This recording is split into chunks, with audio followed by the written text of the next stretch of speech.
Ayuda blind item news. Ayon sa mga marites, bongga daw. Ganun ba talaga siya? Ka-in love? Ka-in love sa dalaga?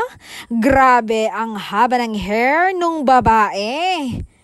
Yan ang usap-usapan ngayon. Hinding-hindi na daw siya papakawalan ng binata. Hulog na hulog. Ayon pa sa chika, ngayon lang daw siya nakaramdam ng ganito kalalang nahulog sa babae.